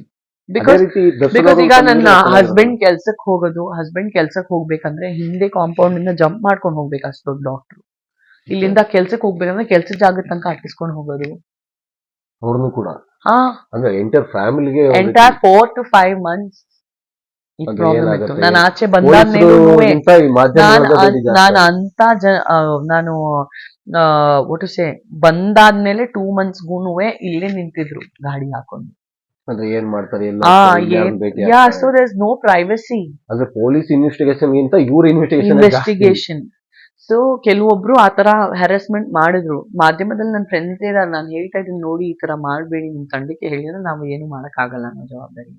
ಸೊ ಇಂಥದಲ್ಲಿ ಕೊನೆಗೂ ಕೋರ್ಟ್ ಆರ್ಡರ್ ಇಲ್ಲದೆ ಇದಕ್ಕೆ ಯಾವ್ದೂ ಒಂದು ಸೊಲ್ಯೂಷನ್ ಇದ್ದಿಲ್ಲ. ಎಲ್ಲಿ ಸಿಗತ್ತೆ? ಏನ್ ಹೇಳ್ತೀರಾ? ಮಾಧ್ಯಮದವ್ರಿಗೆ ಏನಾದ್ರು ಹೇಳಕ್ ಆಗತ್ತಾ? ಏನ್ ಹೇಳೋದು ಅದು ಉಲ್ಟಾ ಆಗತ್ತೆ. ಸುಮ್ನೆ ಅಂತಾನು ಹೇಳಿದ್ರೆ ಸೈಡ್ ಅಲ್ಲಿ ಹೋಗಪ್ಪ ಅಂತ ಹೇಳು. ರೌಡಿಸಮ್ ಮಾಡಿದ್ಲು ಇವಳು, ರೌಡಿನ ಏನ್ ಅನ್ಕೊಂಡಿದ್ದಾಳೆ ಅಂತ ಇದೇನಾ ಸಂಸ್ಕಾರ, ಇಂಥವಳೇನಾ, ಯಾರಿಗೂ ಬೆಲೆ ಕೊಟ್ಟಿಲ್ಲ, ಇವಳೇನಾ ಬ್ಯಾಂಡಿಟ್ ಕ್ವೀನು, ಏನೇನೋ ಹೇಳ್ಬಿಡ್ತಾರೆ. ಅದಕ್ಕೆ ಇನ್ನೊಂದು ಸುದ್ದಿ ಆಗುವತ್ತೆ. ಈಗ ಕೋರ್ಟ್ ಆರ್ಡರ್ ಇಲ್ಲದೆ ಇದಕ್ಕೆ ಏನ್ ಪರಿಹಾರ? ಅಷ್ಟೇ. ಬಿಕಾಸ್ ನಮ್ಗೆ ಯಾರಿಗೂ ನೀನಾ ನಾನಾ ಅಂತ ಮಾತಾಡೋ ನನ್ಗೆ ಅಭ್ಯಾಸ ಇಲ್ಲ, ನನಗೆ ಬೇಕು ಆಗಿಲ್ಲ. ನಾವು ನಮ್ಮ ಪಾಡಿಗೆ ಬದುಕೋರು. ಒಂದೆರಡು ಸಿನಿಮಾ ಮಾಡಿದ್ವಿ, ತಿಂಗಳಲ್ಲಿ 3-4 ಇನ್ಸ್ಟಾಗ್ರಾಮ್ ಆಡ್ ಮಾಡಿದ್ವಿ, ನನ್ ಮಗು ಆಯ್ತು, ನನ್ ಗಂಡ ಆಯ್ತು, ನಮ್ ಜೀವನ ಆಯ್ತು. ನಮಗೆ ಯಾರ ತಂಟಕ್ ಹೋಗ್ಲಿಕ್ಕೆ ಇಷ್ಟ ಇಲ್ಲ. ನಮ್ ತಂಟಕ್ ಬಂದ್ರೆ ನಾವ್ ಯಾರಿಗೂ ಸಹಿಸ್ಕೊಳ್ಳೋದು ಇಲ್ಲ, ತಳ್ಳಿ ಹೋಗಿ ರಿಟರ್ನ್ ಅಂತ ಕಳಿಸ್ಬಿಡ್ತೀವಿ. ಈಗ ಪವಿತ್ರ ಗೌಡ ನಿಮ್ಗೆ ಏನಾದ್ರು ಪರಿಚಯ ಇದ್ರೆ? ಇಲ್ಲ. ಎಲ್ಲಾದ್ರೂ ಫಂಕ್ಷನ್ ಗಳಲ್ಲಿ ಭೇಟಿ ಆಗ? ಇಲ್ಲ. ನನ್ ವಿಜಯಲಕ್ಷ್ಮಿ ಅವ್ರನ್ನ ನಾನು ನೋಡಿದ್ದೀನಿ. ವಿಜಯಲಕ್ಷ್ಮಿ ಅವರು ದರ್ಶನ್ ಅವ್ರ ಬಗ್ಗೆ ಮಾತಾಡೋದಾದ್ರೆ ಏನ್ ಹೇಳ್ಬೋದು? ನಿಂತಿದ್ದಾರೆ ನೋಡಿ ವಿಜಯಲಕ್ಷ್ಮಿ ಅವರು, ಈಗ್ಲೂ ಗಂಡ ಆಚೆ ಬರ್ಬೇಕು. ಅಂದ್ರೆ ಹಿಂದೆ ಏನೇ ನಡೆದಿದ್ರು ಅದನ್ನೆಲ್ಲ ಬದಿಗಟ್ಟಿ, ಅದು ಹೆಂಡತಿ ಅಂದ್ರೆ ಧರ್ಮಪತ್ನಿ ಅಂದ್ರೆ ಧರ್ಮ ಕಾಪಾಡ್ತಾ ಇದ್ದಾರೆ. ಧರ್ಮ ಪತ್ನಿ ಅಂದ್ರೆ ಸೀತೆ ತರ ಏನೇ ಆದ್ರೂ ನಾನು ನಿಂತ್ಕೊಳ್ತೀನಿ, ನನ್ನ ಭಕ್ತನೇ. ಅದನ್ನ ರಿಯಲಿ ಪ್ರತಿಯೊಂದು ಲೇಡೀಸ್ ಮೆಚ್ಕೊಬೇಕು, ಪ್ರತಿಯೊಂದು ಲೇಡೀಸ್ ಅಪ್ರಿಶಿಯೇಟ್ ಮಾಡಬೇಕು ವಿಜಯಲಕ್ಷ್ಮಿ ಅವ್ರ. ಈಗ ನಿಮ್ದೇ ಧರ್ಮ ಬೇರೆ, ನಿಮ್ಮ ಯಜಮಾನ್ರ ಧರ್ಮನೇ ಬೇರೆ.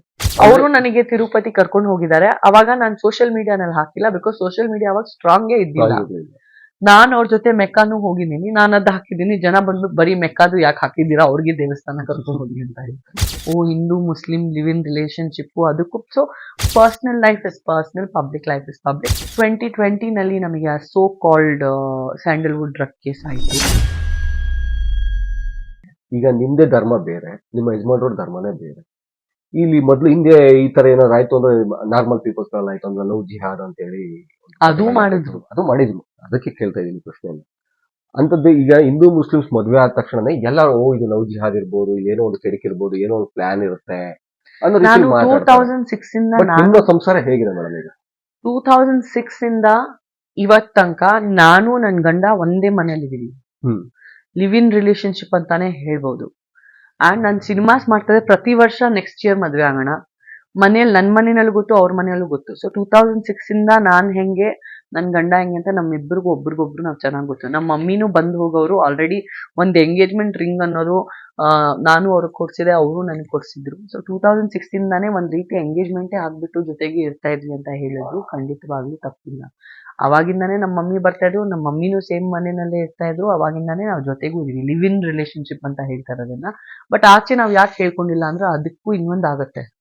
Hindu Muslim live in relationship ಅದಕ್ಕೂ. ಸೊ ಅಂಡ್ ಪ್ಲಸ್ ಆಚೆ ಪ್ರತಿಯೊಂದು ನಮಗೆ ಹೇಳ್ಕೊಳ್ಳೋ ಅವಶ್ಯಕತೆ ಇಲ್ಲ ಇವ್ರೆ ನಮ್ ಬಗ್ಗೆ. ಪರ್ಸನಲ್ ವಿಚಾರ ಇರುತ್ತೆ. ಪರ್ಸನಲ್ ವಿಚಾರ ಇದು. ಇದಕ್ಕೂ ನನ್ಗೆ ಪ್ರತಿಯೊಂದಕ್ಕೂ ಬಂದ್ಬಿಟ್ಟು ನೋಡಿ ನಾನು ಇಂಥವಳು, ನಾನು ಒಳ್ಳೆಯವಳು ಅಂತ ಟಿಕ್ ಮಾರ್ಕ್ ಮಾಡಿ ಅಂತ ಪ್ರತಿಯೊಬ್ರು ಬಂದ್ಬಿಟ್ಟು ನನ್ನ ಮೇಲೆ ಅಭಿಪ್ರಾಯ ಕೊಡ ಅಥವಾ ಜನಗಳ ಮುಂದೆ ಅಥವಾ ನಾನ್ ನಿಂತವ್ರು ಮದ್ವೆ ಆಗ್ತಾ ಇದೀನಿ ಅಂತ ನಾನ್ ಸ್ಪಷ್ಟನೆ ಕೊಡ ಅವಶ್ಯಕತೆ ಇಲ್ಲ ಅಂತ ನನಗೆ ಅನ್ಸುತ್ತೆ. Personal life is personal, public life is public. ನಾನು ಸಿನಿಮಾಸ್ ಏನ್ ಮಾಡ್ತಾ ಇದೀನಿ, ಏನ್ ರಿಲೀಸ್ ಆಗ್ತದೆ, ಆಡ್ಸ್ ಏನ್ ಮಾಡ್ತಾ ಇದೀನಿ, ಅದು ಪಬ್ಲಿಕ್ ಆಗಿರಲಿ. As simple as that. ಕೊನೆಗೂ ಇದೆಲ್ಲ ಆದಾಗ, ಇದೆಲ್ಲ ಈ ಪ್ರಾಬ್ಲಮ್ ನಮ್ಗೆ ಆದಾಗ 2020 ನಮಗೆ so called Sandalwood drug case ಆಯ್ತು. ಈಗ 2024 ಅಲ್ಲಿ ಕಂಪ್ಲೀಟ್ಲಿ ಫಾಲ್ಸ್ ಕೇಸ್ ಅಂತ ಡಿಕ್ಲೇರ್ ಆಗ್ಬಿಟ್ಟು ನಾವು ಆಚೆನೂ ಬಂದ್ವಿ. ಬಟ್ ಈಗ ನನ್ ಗಂಡನ್ಗೆ 2006 ಇಂದ 2020 ತನಕ ನನ್ನ ಜೊತೆಗೆ ಬದುಕ್ತಾ ಇದ್ದೀನಿ ಅಂದ್ರೆ ಅವ್ರಿಗೆ ನನ್ನ ಸ್ನೇಹಿತರು ಯಾರು, ನನ್ನ ಫೋನ್ ಪಾಸ್ವರ್ಡು ಅವ್ರಿಗೆ ಗೊತ್ತು, ಅವ್ರ ಫೋನ್ ಪಾಸ್ವರ್ಡ್ ನನಗೆ ಗೊತ್ತು, ನನ್ನ ಫೇಸ್ ಐ ಡಿ ಅವ್ರ ಫೇಸ್ ಐ ಡಿ ಎರಡೂ ಹಾಕಿದ್ರೆ ನನ್ನ ಫೋನ್ ಓಪನ್ ಆಗುತ್ತೆ, ಅವ್ರ ಫೋನ್ಗೂ ನನ್ನ ಫೇಸ್ ಐ ಡಿನೂ ಓಪನ್ ಆಗುತ್ತೆ. ನಾವು ಅಷ್ಟು ಕ್ಲೋಸು. ಇದು ನನ್ನ ಫೋನ್ ರಾಜಾ ನೀನ್ ಮುಟ್ಬಾರ್ದು, ಅದ್ ನಿನ್ ಫೋನ್ ನಾನ್ ಮುಟ್ಟಲ್ಲ ಅಂತಾನೂ ನಾವಿಲ್ಲ. ಅದು ಕೂಡ ನಮಗೆ ಇಲ್ಲ. ಅಷ್ಟು ಓಪನ್ ಬುಕ್ ಆಗಿ ನಾನು ನನ್ ಬದುಕು ಆತ. ನಿಮ್ ಪೂಜಾ ವಿಧಾನಗಳೇ ಬೇರೆ ಇರುತ್ತೆ, ಹೌದು, ಅಂದ್ರೆ ಇವಾಗ ಗೌರವಿಸ್ತೀವಿ. ಅವರು ನನಗೆ ತಿರುಪತಿ ಕರ್ಕೊಂಡು ಹೋಗಿದ್ದಾರೆ. ಅವಾಗ ನಾನು ಸೋಷಿಯಲ್ ಮೀಡಿಯಾನಲ್ಲಿ ಹಾಕಿಲ್ಲ, ಬಿಕಾಸ್ ಸೋಷಿಯಲ್ ಮೀಡಿಯಾ ಅವಾಗ ಸ್ಟ್ರಾಂಗೇ ಇದ್ದಿಲ್ಲ. ನಾನು ಅವ್ರ ಜೊತೆ ಮೆಕ್ಕಾನು ಹೋಗಿದ್ದೀನಿ, ನಾನು ಅದ್ ಹಾಕಿದ್ದೀನಿ. ಜನ ಬಂದು ಬರೀ ಮೆಕ್ಕಾದು ಯಾಕೆ ಹಾಕಿದ್ದೀರಾ, ಅವ್ರಿಗೆ ದೇವಸ್ಥಾನ ಕರ್ಕೊಂಡು ಹೋಗಿ ಅಂತ ಹೇಳ್ತಾರೆ. ತಿರುಪತಿಗೂ ನನ್ಗೆ ಅವರೇ ಡ್ರೈವರ್, ಅವರೇ ಕರ್ಕೊಂಡು ಹೋಗಿದ್ದಾರೆ. ನನ್ಗೆ ನನ್ ಮಮ್ಮಿ ನನ್ ಡ್ಯಾಡಿ ಎಲ್ಲರಿಗೂ. ಅಂದ್ರೆ ಯಾವುದೇ ಒಂದು ಅಡೆತಡೆ ಇಲ್ಲ. ನಿಮ್ಮ ಸಂಪ್ರದಾಯಕ್ಕೆ ನಿಮ್ದು, ನಮ್ಮ ಸಂಪ್ರದಾಯ ಎರಡಕ್ಕೂ ಗೌರವ ಇದೆ. ಎರಡಕ್ಕೂ ಗೌರವ ಇದೆ. ಇಷ್ಟಕ್ಕೂ ಕೊನೆಗೂ ಒಂದೇ ಮಾತು ಹೇಳ್ತೀನಿ, ದೇವರನ್ನೋರು ಒಬ್ರೆ. ಈಗ ದೇವರು 2, 3, 4 ಜನ ಇರ್ತಾ ಇದ್ರೆ, ಇಷ್ಟಿಷ್ಟು ಕಾಸ್ಟ್ ಇರ್ತಾ ಇದ್ರೆ, ಅವರು ಕೂಡ ಜಗಳ ಮಾಡ್ತಾ ಇದ್ರು ನಾನೇ ದೇವರು ಅಂತ ಅಲ್ವಾ. ಅದು ನಾವು ನೋಡ್ತಾ ಇದ್ವಿ. ಮನುಷ್ಯನೇ ಇಷ್ಟು ಜಗಳ ಮಾಡ್ತಾನೆ, ಭಗವಂತಂಗೆ ಎಷ್ಟು ಧೈರ್ಯ ಇದೆ. ಸೊ ಎಲ್ಲಾ ಜಾತಿಗಳು ರೀತಿಗಳು ಬಂದು ಅದ್ ಬೇರೆ ಬೇರೆ ಜಾತಿ, ಬೇರೆ ಬೇರೆ ರೀತಿ. ಬಟ್ ನನ್ನ ಅಭಿಪ್ರಾಯದಲ್ಲಿ ದೇವರು ಅನ್ನೋರು ಒಂದೇ. ನಾನು ಅದನ್ನೇ ಏನೋ ಅಹಂ ಬ್ರಹ್ಮಾಷ್ಟಮಿ, ದೇವರು ಅನ್ನೋದು ಒಂದೇ, there is only one God ಅಂತ ನಾನು ನಂಬೋದು. ಅಂಡ್ ನಾನು ಎಲ್ಲದಕ್ಕೂ ನಾನು ಓದಿದ್ದು ಬೆಳೆದಿದ್ದು ಕ್ರಿಶ್ಚಿಯನ್ ಸ್ಕೂಲಲ್ಲಿ, ಸೇಂಟ್ ಮೇರೀಸ್ ಅಲ್ಲಿ. ಸೊ ನಾನು ಸ್ಕೂಲಿಗೆ ಹೋಗಿದ್ ಕೂಡಲೇ ಫಸ್ಟ್ ನಾನು ಚರ್ಚಿಗೆ ಹೋಗ್ತದೆ 10 ವರ್ಷ, from first standard to 10th standard. ಇವ್ರ ಹತ್ರ ಹೋಗ್ಬೇಕಂದ್ರೆ ನಾನು ಜೀಸಸ್ ಕ್ರೈಸ್ಟ್ ಹತ್ರನೇ ಹೋಗ್ಬಿಟ್ಟು ಪ್ರೇಯರ್ ಮಾಡ್ಬಿಟ್ಟು ಆಮೇಲೆ ಕ್ಲಾಸ್ ರೂಮ್ಗೆ ಹೋಗ್ತಾ ಇದ್ದೆ. ಈಗ ಅದು ನನ್ನಿಂದ ಯಾರಾದ್ರೂ ಕಿತ್ಕೊಳಕ್ ಆಗತ್ತಾ? ಅಂದ್ರೆ ಹಿಂದೂ ಧರ್ಮದಲ್ಲಿ ಹುಟ್ಟಿ ಕ್ರಿಶ್ಚಿಯನ್ ಸ್ಕೂಲ್, ಹೌದು, ಎಲ್ಲಾ ಧರ್ಮಗಳಿಗೂ ನಾನು ಮನ್ಸಾನೆ ನಾನು ನಿಜಕ್ಕೂ ಗೌರವಿಸ್ತೇನೆ. ಮೊನ್ನೆನೂ ನಮ್ಮ ಮಮ್ಮಿ ಏನೋ ತುಂಬಾ ದೊಡ್ಡದು ದೇವರ ಮದುವೆ ಇಟ್ರು ಒಂದ್ ದೇವಸ್ಥಾನದಲ್ಲಿ ನಮ್ಮ ಹಳೆ ಮನೆ ಹತ್ರ. ಅದಕ್ಕೂ ನಾವು ಹೋದ್ವಿ ನಮ್ಮ ಮಮ್ಮಿ ಪಪ್ಪ ಖುಷಿಗೋಸ್ಕರ. ಅವ್ರೇನೋ ಅರ್ಕೆ ಮಾಡಿದ್ರು, ಅದು ಸಕ್ಸಸ್ ಆಯ್ತು ನಮ್ಮ ಮಮ್ಮಿ ಅರ್ಕೆ. ಸೊ ಅದಕ್ಕೂ ನಾವು ಹೋದ್ವಿ. ಸೊ ಈ ತರ ಏನೇ ಇದ್ರು, ಎಲ್ಲೇ ಇದ್ರು ನಾವು ಹೋಗ್ಬಿಟ್ಟು ನಿಮ್ ದೇವ್ರು ತುಂಬಾ ಒಳ್ಳೆಯವರು, ನಮ್ ದೇವ್ರು ತುಂಬಾ ಒಳ್ಳೆಯವರು ಗೌರವಿಸ್ಬಿಟ್ಟು ನಾವು ಬರ್ತೀವಿ. ನಾವು ಇರೋ ದೇಶ ಎಷ್ಟು ಅದ್ಭುತ ಅಂದ್ರೆ, ಒಂದೇ ರೋಡಲ್ಲಿ ನಿಮ್ಗೆ ನಮಾಜ್ ಮಾಡೋರು, ಒಂದೇ ರೋಡಲ್ಲಿ ದೇವಸ್ಥಾನ, ಅದೇ ರೋಡಲ್ಲಿ ನಿಮಗೆ ಚರ್ಚು ಸಿಗುತ್ತೆ, ಎಲ್ಲ ದೇವಸ್ಥಾನ. ನಾವು ಹಂಗೆ ಪ್ರೀತಿಯಿಂದ ಬದುಕ್ಬೇಕು. ನನ್ನ ದೇವ್ರು ದೇವ್ರು, ನಿನ್ನ ದೇವ್ರು ದೇವ್ರು ಅಲ್ವೇ ಅಲ್ಲ ಅಂತ ಹೇಳೋರ್ ಜೊತೆನೂ ನಾವ್ ಇರಬಾರ್ದು. ಬಿಕಾಸ್ ಅವರಿಂದಾನೇ ಪ್ರಾಬ್ಲಮ್ಗಳು. ನನ್ನ ದೇವ್ರು ನನ್ನ ದೇವ್ರೆ, ನಿಮ್ಮ ದೇವ್ರು ನಿಮ್ಮ ದೇವ್ರೆ, ನೀವು ಚೆನ್ನಾಗಿದೆ ನಾವು ಚೆನ್ನಾಗಿರೋಣ. ಸರ್ವಧರ್ಮದ ಶಾಂತಿಯ ತೋಟ ಅಂತ.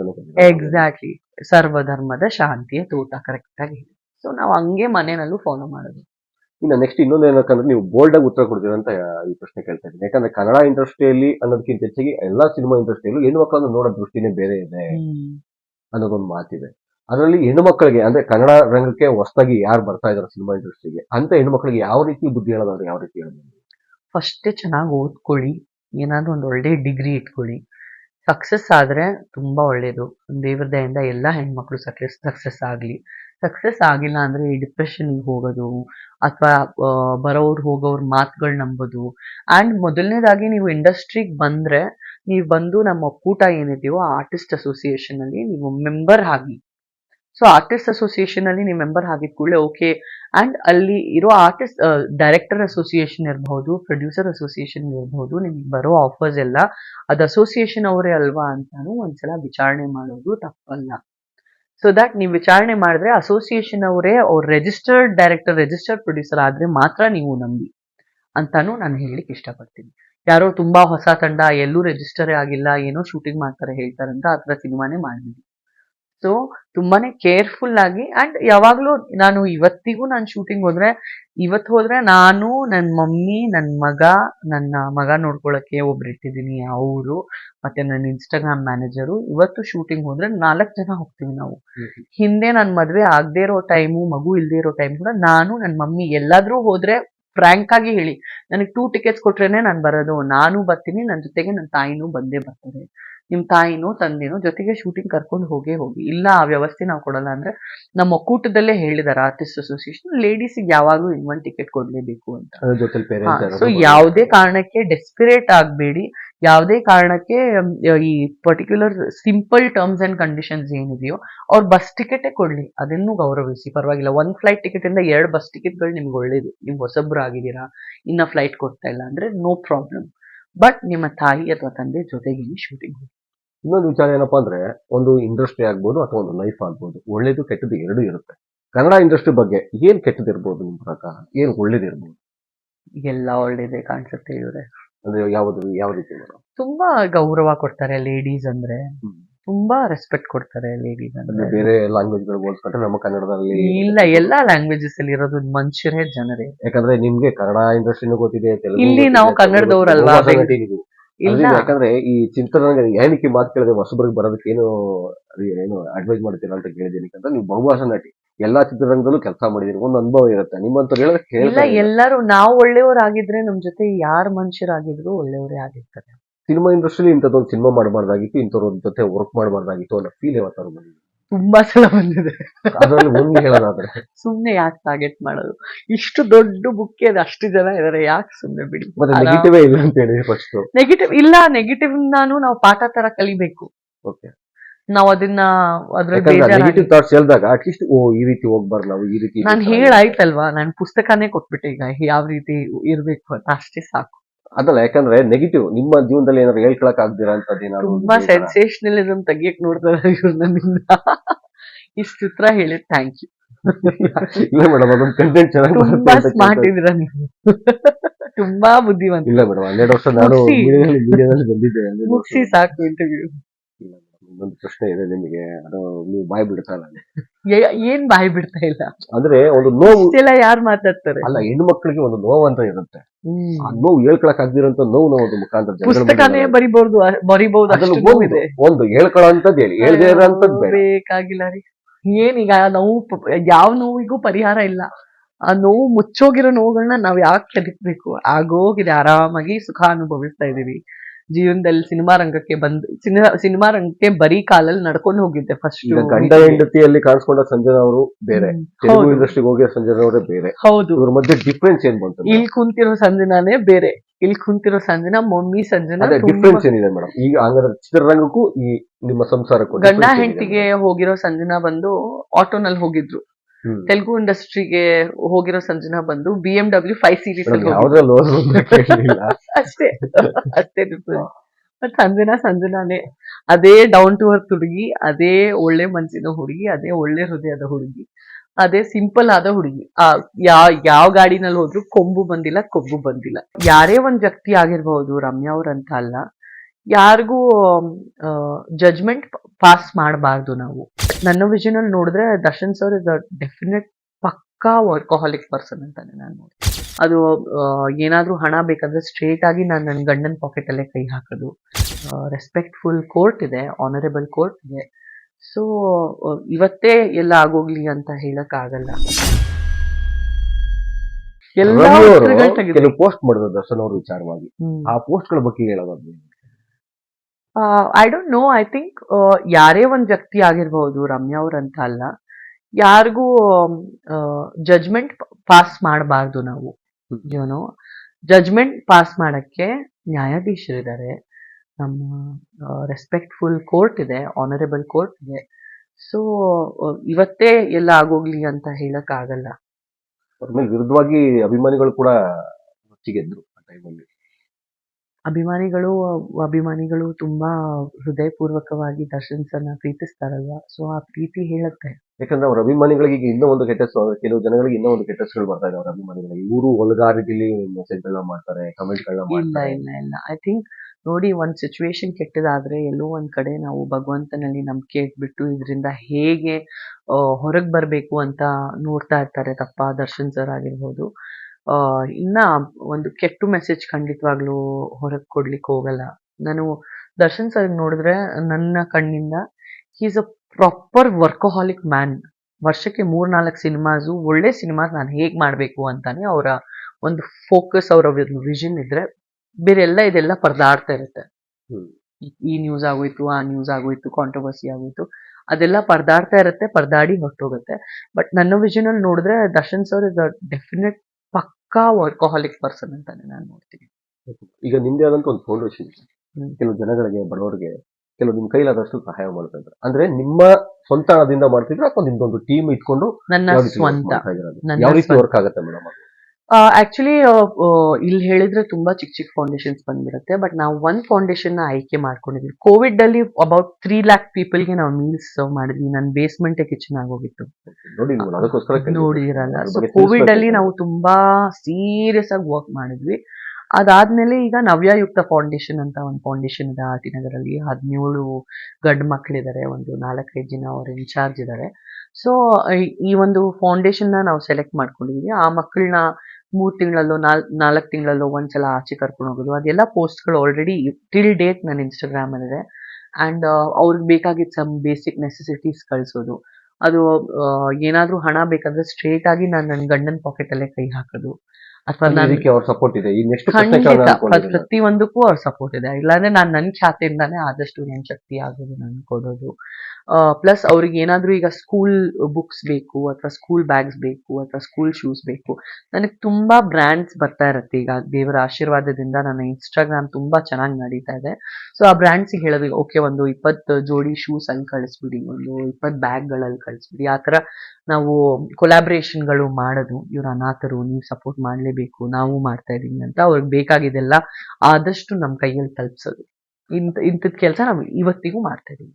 ಅಂದ್ರೆ ಇನ್ನು ಮುಂದಿನ ದಿನಗಳಲ್ಲಿ ಏನಾದ್ರು ರಾಜಕೀಯಕ್ಕೆ ಬರುವಂತ ಏನಾದ್ರು ಸಂಭವ ಇದೆಯಾ ಸಂಜನಾ ಅವರು? ನನಗೆ ನನ್ನ ಮಗನ್ನ ನೋಡ್ಕೊಂಡ್ರೆ ಹೀಗೆ ಸಾಕು ಅಂತ ಅಲ್ಲ, ನನಗೆ ಈಗ ಒಂದು ಅನ್ಸುತ್ತೆ. ಚಿಕ್ಕ ಮಗು ಆಗಿದೆ, ಈಗ ನೋಡ್ಕೊಬಹುದು. ದೊಡ್ಡವರಾದ್ಮೇಲೆ ನೋಡ್ಕೊಳ್ಳೋ ಅವಶ್ಯಕತೆ ಇರಲ್ಲ. ಆಗ ನೀವು ಬೇರೆ ಮಕ್ಕಳನ್ನ, ಅಂದ್ರೆ ಈ ತರ ಅನಾಥ ಮಕ್ಕಳನ್ನ ಇನ್ನೊಂದನ್ನ ನೋಡ್ಕೊಳಕ್ಕೆ ಅಟ್ಲೀಸ್ಟ್ ಇನ್ನೂ ಒಂದು ಗ್ರಿಪ್ ಸಿಗುತ್ತೇನೋ ರಾಜಕೀಯ. ಈಗ ಇದು ಕೇಸ್ ಕ್ವಾಶ್ ಆಗ್ಬಿಟ್ಟು ನನ್ನ ಕೈಯಲ್ಲಿ ಆರ್ಡರ್ ಕಾಪಿ ಬಂದು 1 ವಾರ ಆಗಿದೆ. ಈಗೀಗೆ ಎಲ್ಲಾ ಮಾಧ್ಯಮದವ್ರಿಗೂ ನಮ್ ಕೇಸ್ ಕ್ವಾಶ್ ಆಯ್ತಂತ ಒಂದು ತುಂಬಾನೇ ಪಾಸ್ ಮಾಡ್ಬೇಕು, ಮೆಸೇಜ್ ಪಾಸ್ ಮಾಡಿದೆ. ನನ್ನ ಕರೆಂಟ್ ಗೋಲ್ ಆಗಿದೆ. ಅಂದ್ರೆ ರಾಜಕೀಯ ಯಾವುದೇ ಪ್ಲಾನ್ ಇಲ್ಲ, ಗೊತ್ತಿಲ್ಲ, ನನಗೇನು ಗೊತ್ತಿಲ್ಲ. ಗೊತ್ತಿಲ್ಲ ಅನ್ನೋ ಅರ್ಥದಲ್ಲಿ ಅವ್ರು ಬರ್ತಾರೆ ಅನ್ನೋ ಒಂದು ಹಿಂಟ್ ಸಿಗ್ತಾ ಇದೆ ಸದ್ಯದಲ್ಲಿ. ನೀವು ನಿಮ್ಮನ್ನ ಬಿಟ್ರೆ ನೀವೇ ನೆಕ್ಸ್ಟ್ ಪ್ರೈಮ್ ಮಿನಿಸ್ಟರ್ ಅಂತಾನು ಹೇಳ್ಬಿಡ್ತೀರಾ. ಇಲ್ಲ ಮೇಡಮ್, ಯಾಕಂದ್ರೆ ಗೊತ್ತಿಲ್ಲ ಅನ್ನೋರು ಬಂದ್ಬಿಡ್ತಾರೆ ಮೇಡಮ್, ಬರಲ್ಲ ಅನ್ನೋರು ಬರಲ್ಲ. ಇಲ್ಲ, ಬರಲ್ಲ ಅಂತಾನು ಯೋಚನೆ ಇಲ್ಲ. ಬಿಕಾಸ್ ಕೆಲವೊಂದು ಟೈಮ್ ಅಲ್ಲಿ ತುಂಬಾ ಜನ ಹೆಲ್ಪ್ ಬರ್ತಾರೆ, ಅವ್ರಿಗೆ ಹೇಗ್ ಹೆಲ್ಪ್ ಮಾಡ್ಬೇಕಂತ ಗೊತ್ತಿರಲ್ಲ. ನಮ್ಗೆ ಒಂದು ರಾಜಕೀಯ ಒಂದು ಸ್ಥಾನಮಾನ ಇದ್ದಾಗ, ಒಂದು ಪ್ಲಾಟ್ಫಾರ್ಮ್ ಅಂತ ಇದ್ದಾಗ ಇನ್ನಷ್ಟು ಹೆಲ್ಪ್ ಮಾಡಬಹುದು ಅಂತ ಖಂಡಿತವಾಗ್ಲೂ ಒಂದು ಮನ್ಸ್ ನೊಂದು ಹೋಗತ್ತೆ. ನಾವು ನಮ್ ಕೈಯಿಂದ ಮಾಡ್ಬೋದಪ್ಪ, ಬಟ್ ಎಷ್ಟಂತ ಮಾಡ್ಬೇಕು. ಕೆಲವೊಂದು ಸಂಘಟನೆಯಲ್ಲಿ ತುಂಬಾ ನೊಂದು ಹೋಗತ್ತೆ ಮನ್ಸಿತು. ಅವಾಗ ನೋಡಿದ್ರೆ ನಿಮಗೆ ಅಧಿಕಾರ ಇರ್ಬೇಕು ಮಾಡೋದಿಕ್ಕೆ ಅಂತಾನು ನನಗೆ ಅನ್ಸಿದೆ. ಒಟ್ಟಾರೆ ರಾಜಕೀಯಕ್ಕೆ ಬರ್ತೀರಾ ಸದ್ಯದಲ್ಲೇ? ಯಾಕಂದ್ರೆ ನೆಕ್ಸ್ಟ್ BBMP ಎಲೆಕ್ಷನ್ ಬೇರೆ ಇದೆ. ಇಲ್ಲ ಇಲ್ಲ, ಅಂಥದ್ದೇನು ಇಲ್ಲ. ಈಗ ಇಮಿಡಿಯೇಟ್ಲಿ ಏನಿಲ್ಲ. ನನ್ ಮಗಾನೇ ನನ್ನ ರಾಜಕೀಯ, ನನ್ ಮಗನೇ ನನ್ನ ಜೀವನ. ನನ್ ಮಗನ್ನ ಇಲ್ಲ, ಅದೇ ನನ್ನ ವಿಧಾನಸೌಧ, ಇದೇ ನನ್ನ ವಿಧಾನಸೌಧ. ಈಗ ಮಗನೇ ಮುಖ್ಯಮಂತ್ರಿ, ಮಗಾನೇ ಮುಖ್ಯಮಂತ್ರಿ, ಮಗಾನೇ ನನಗೆ ಅಮೆರಿಕನ್ ಪ್ರೆಸಿಡೆಂಟ್. ನಾನು ಅವನ್ನ ಫಸ್ಟ್ ನೋಡ್ಬೇಕು, ಅವನಿಗೆ ಫಸ್ಟ್ ನಾನು ನ್ಯಾಯ ಮಾಡ್ಬೇಕು. ತಾಯಿಯಾಗಿ ನನ್ನ ಮನಸ್ಸಲ್ಲಿ ಅವನೇ ಇದ್ದಾನೆ. ನಿಮ್ಮ ಯಜಮಾನ್ರು ಇದಕ್ಕೆಲ್ಲ ಸಪೋರ್ಟಿವ್ ಆಗಿ ಹೆಂಗಿದ್ದಾರೆ? ಎಲ್ಲದಕ್ಕೂ ಸಪೋರ್ಟ್ ಮಾಡ್ತಾರೆ. ತುಂಬಾನೇ educated person. He is a vascular surgeon. Manipal hospital old airport road ಅಲ್ಲಿ 20 ಇಯರ್ಸ್ ಇಂದ ಅವ್ರು ಸರ್ಜನ್ ಆಗಿದ್ದಾರೆ. ಒಂದೇ ಹಾಸ್ಪಿಟಲ್ ಅಲ್ಲಿ ಅವರು ವರ್ಕ್ ಮಾಡ್ತಾ ಇದ್ದಾರೆ, ಅವ್ರು ಸರ್ವಿಸ್ ಮಾಡ್ತಾ ಇದ್ದಾರೆ, ಜನಸೇವೆ ಮಾಡ್ತಾ ಇದ್ದಾರೆ. So he is always very supportive with anything. ಅಂದ್ರೆ ನಿಮ್ಗೆ ಯಾವತ್ತು ಹಿಜಾಬ್ ಹಾಕ್ಬೇಕು ಆ ತರ ಹಾಕ್ಬೇಕು ನೋ ನೋ, ಇಸ್ ಟೂ ಈ ತರ ಎಜುಕೇಟೆಡ್. ಯಾವ್ದು- ನಾನು ಅವ್ರ ಜೊತೆ ಇದ್ರೆ ನಾನು ಏನಾದ್ರು ಹಾಕೊಂಡ್ರೆ ಇನ್ನ ಸ್ವಲ್ಪ ಒಳ್ಳೆ ಮಾಡರ್ನ್ ಡ್ರೆಸ್ ಹಾಕೋ ಹೋಗು ಅಂತ ಹೇಳ್ತಾರೆ. ಅಂದ್ರೆ ಸಪೋರ್ಟಿವ್ ಆಗಿದ್ದಾರೆ. ತುಂಬಾ ಸಪೋರ್ಟಿವ್ ಆಗಿದ್ದಾರೆ. Thank you.